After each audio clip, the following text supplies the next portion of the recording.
All right, we're going to continue with where we left. We're going to continue with what we left off with today in class. There's probably another 10 to 12 slides I wanted to get through before we get to vision. And then tomorrow during class, we're going to do a couple labs. So just sort of, again, more to get you introduced to what we're going to be talking about. I thought we had a really good discussion today in class, and we're going to kind of continue this here. And then any questions you've got, you can bring to class tomorrow. But as we jump into this, one of the terms you should know is psychophysics. This is a study of the relationship between a physical stimulus and your perception of it. You know, again, the actual firing of the neurons and how our brains perceive it. The study of how those two go together is psychophysics. Again, it concerns mostly with physical attributes of the stimulus. You know, how loud it is, how bright it is, or how sharp it is, things like that. And this is considered by some to be the oldest form of psychology. And this is a question that may be asked on the AP exam, because this goes all the way back to the Greeks. Remember in the first unit we talked how some parts of psychology goes all the way back to the Greeks. Well, this is one of those parts because they're looking at how we are responding to our environment. And the name you need to know about that is Gustav Fechner. He is known as the father of psychophysics. All right. So, you know, on this, make sure you know who Gustav Fechner is. Make sure you know, of course, we've talked at length about the difference between sensation and perception and how we experience it, and just the fact that psychophysics is the study of those relationships. And this is how they relate to each other. So in the physical world, this is what we are. This is the sensation. This here on this side, this is sensation. All right, and on this side, this is how we perceive it. So I got a fly flying around me. As we are sensing light, our brain or our perceptions are are responding to how bright it is. When we are sensing sound, the perception is concerned with how loud or soft it is. When we're sensing pressure, it's how much weight. And another example would be sugar. If we're sensing sugar, then you're looking at we're perceiving how sweet it is. So this side here, again, is the sensations, and this side here is the perceptions. So this next thing we want to talk about is absolute threshold. And the definition is the minimum stimulation needed to detect a particular stimulus half the time. And it really doesn't matter what stimulus it is. In this right here, this is sort of a graph that looks at a certain stimuli. And in this one, it looks like this is lumens. So this is how bright something is. And so with each one of these dots, you're looking at brightness and our response to it. So each one of these starts to grow. And then at this point here, this is kind of considered the absolute threshold. When the brightness gets to this part here, I guess this is probably a 12, is where you have your absolute threshold half the time. So this is 0% of the time, this is 50% of the time, and this is 1% of the time. All right? So it's just the minimum amount that you notice it is an easier way to put it. All right? This can be, and this sort of can be spread about among all of the senses. You know, how much pressure does it take for you to sense it on your skin, or how loud does it have to be before you perceive sound? And each one is different. Here's another example of intensity. Here's kind of how that last experiment, this one here, went. All right, so you've got here is the light. And the light bulb gets a little bit brighter, a little bit brighter, a little bit brighter, and then really, really bright. All right, so the observer who is looking at, they're trying to detect the light. And as this gets brighter, at some point, they're going to say, yes, I see it. So there, they might say, no, I don't see it. No, I still don't see it. No, I still don't see it. And I'm not sure how far away this is. But at some point, boom, there, now I can see the light. So this would be considered the absolute threshold, right? Yeah, at this point, when you can actually notice it, that's the absolute threshold. And of course, once you hit that, then everything above that is bright. You'll be able to see. You'll be able to detect it. All right, so yeah, right here is when you first notice the change from no light to light, then you have absolute threshold. And throughout the different senses, there are different parts. For vision, and you need to know these. So write these down as I'm talking about them, or go back and get them. But for vision, you can see a single candle flame from 30 miles away on a dark, clear night. That is for vision, your absolute threshold. Once you go over 30 miles, I'm guessing you can't see it. Or if you have less than a single candle flame, and I don't know how big that candle flame is, but probably a traditional candle flame. When you anything smaller than that at 30 miles, you can't see. All right, but generally, vision, a single candle flame from 30 miles away on a dark, clear night. For hearing, it is the tick of a watch from 20 feet away in complete silence. So there's no other sounds except for a watch ticking. And once you get within 20 feet of the person who is hearing, they'll be able to hear it. For smell, it is one drop of perfume in a 3-room apartment. So those of you that live in apartments and it's got 3 rooms, you can smell one drop of that perfume within those 3 rooms. Taste, 1 teaspoon of sugar in 2 gallons of water. And that would have been kind of a long one to try and do, but they would have increased the dose and increased the amount of sugar and increased the amount of sugar till you get to 1 teaspoon. And at 1 teaspoon and 2 gallons of water, whoever was testing this was able to tell the difference. And then finally, for touch, this is the wing of a bee on your cheek dropped from 1 centimeter. That's the amount of pressure that you can feel. So if you think about all these things, we're pretty sensitive.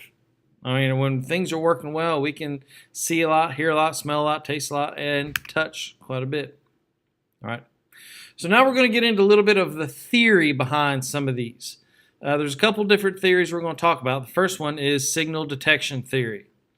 And this one predicts how and when we detect the presence of a faint stimulus or a signal amid the background of noise, other stimulations. This, getting back to the conversation we had earlier today, talking about hearing your name in a crowded room. You're able to sort of block out all the background noise and focus on the person in front of you till you hear your name. All right. Well, this is a little bit different. You still got the background noise and you're still focusing.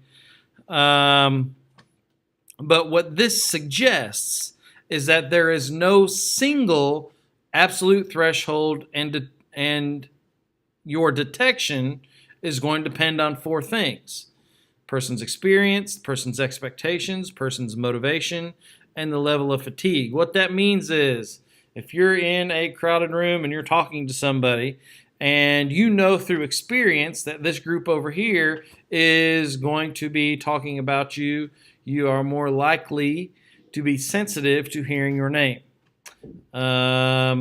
Or if you are at a concert and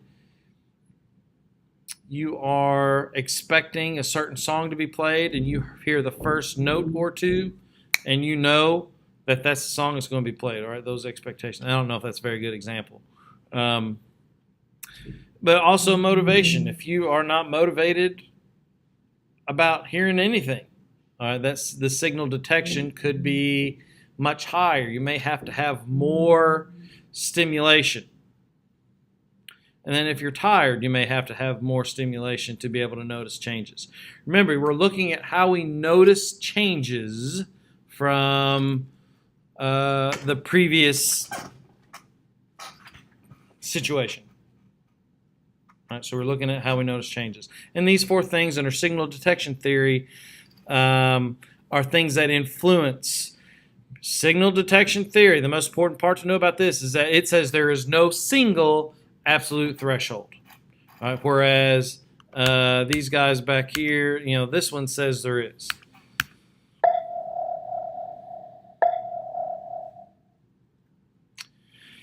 The theory, SDT, predicts that detecting a weak signal depends on, again, the signal strength and our internal state. Again, experience, motivation, and fatigue.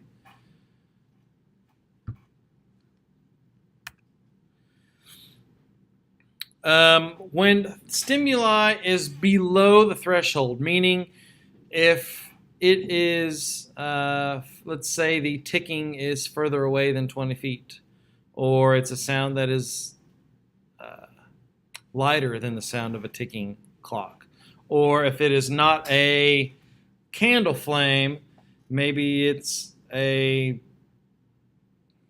lighter. Okay, candle, lighter.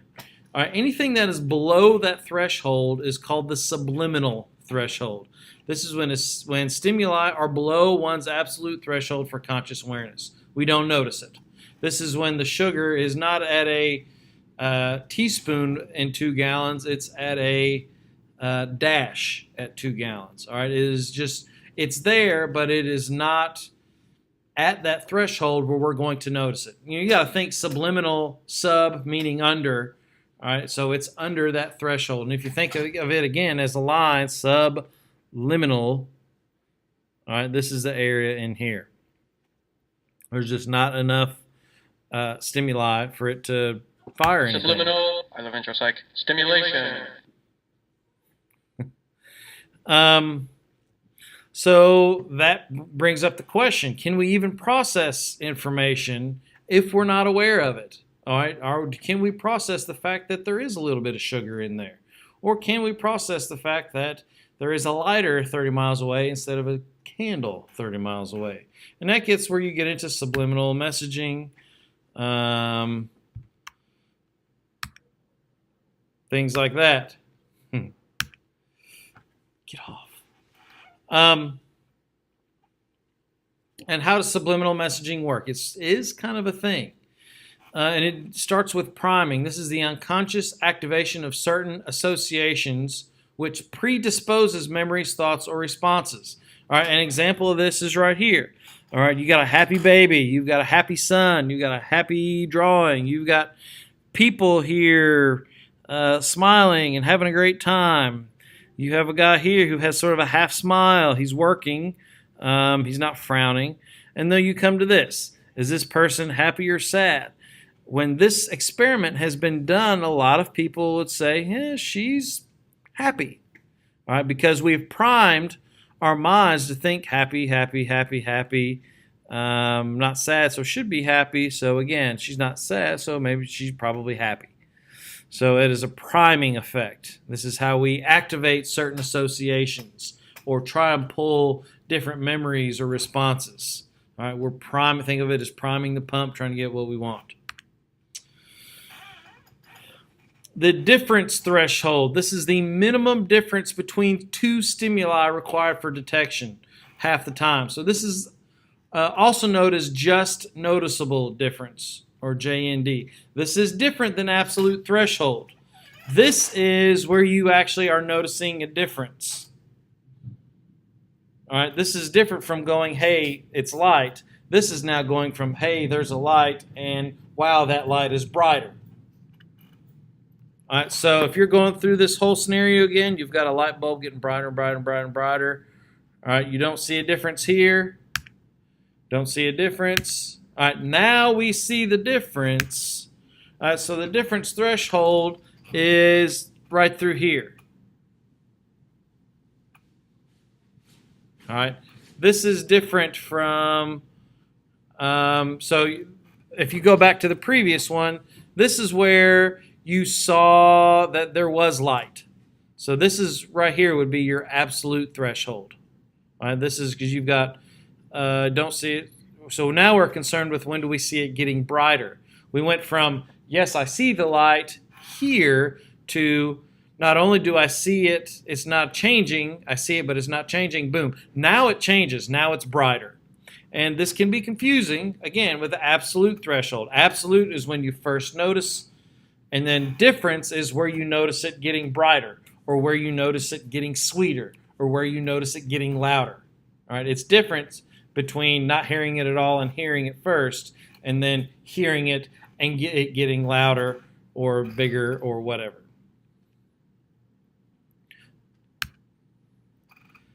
What is the minimum difference between two stimuli that a person can detect? Again, it's 50% of the time. You don't have to do it every time. But so this is something that's got to be tried over and over and over, and you've got to have the results.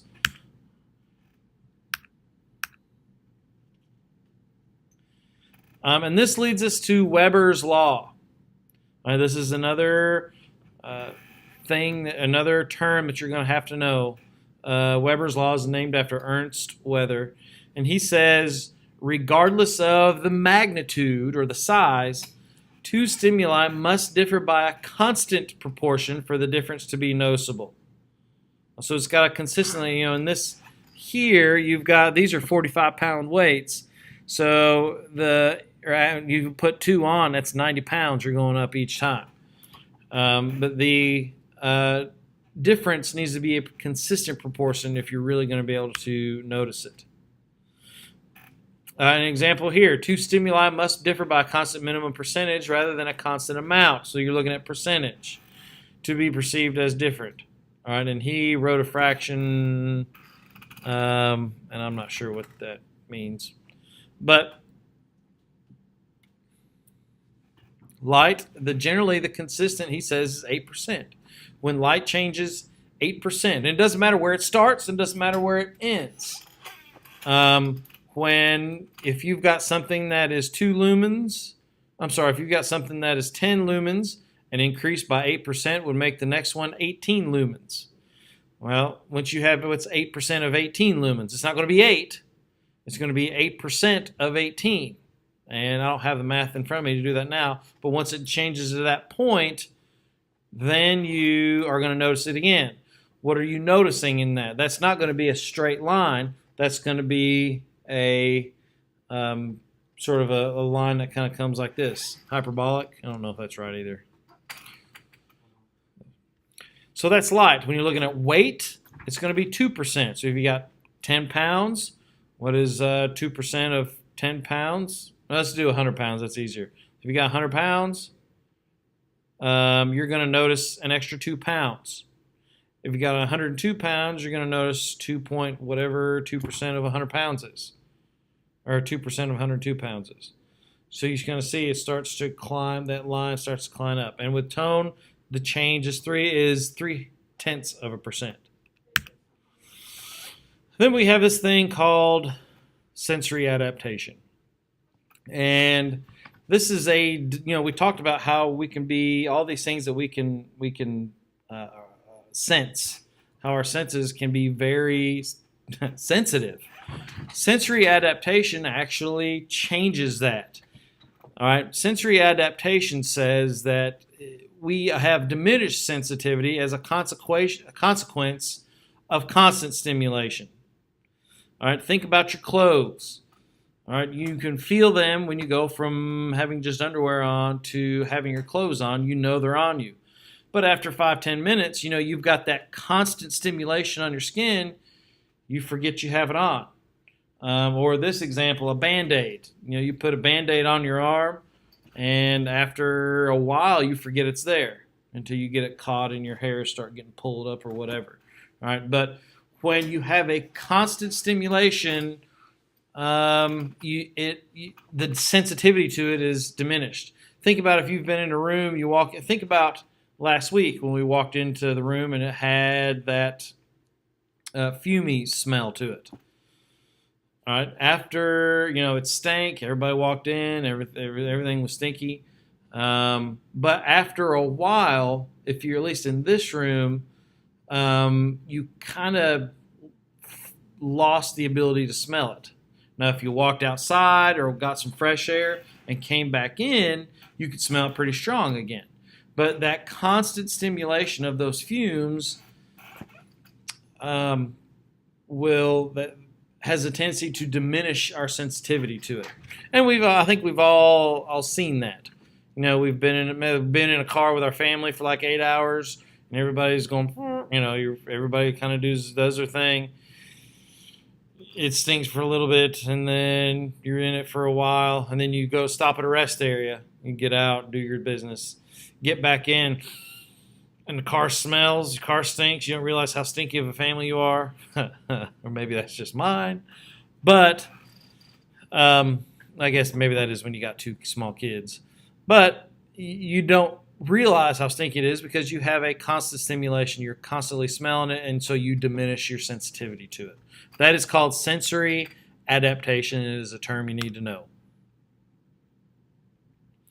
The most important aspect of our environment is change. As you can see on here, everything is changing. Our senses are designed to notice changes. Visual changes, auditory, olfactory, your nose, touch, and think about the underwear example or your clothes example. All right, these are all example. This is an example of sensory adaptation. We may do this tomorrow, but it depends on if we've got time. But what I want you to do is sort of think about, and you can think about the homecoming weekend we just had.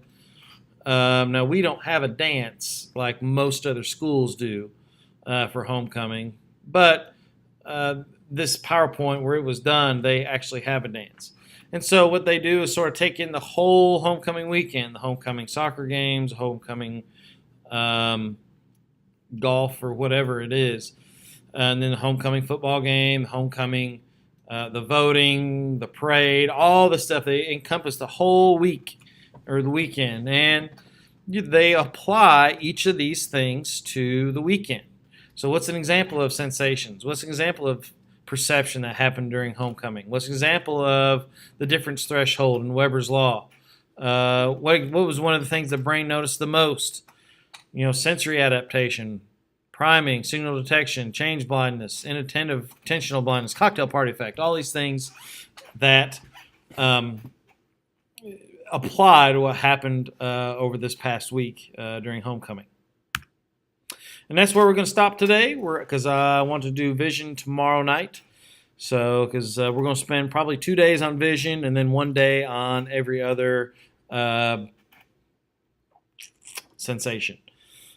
So looking forward to seeing y'all tomorrow, and we'll catch you on the flip. Peace out.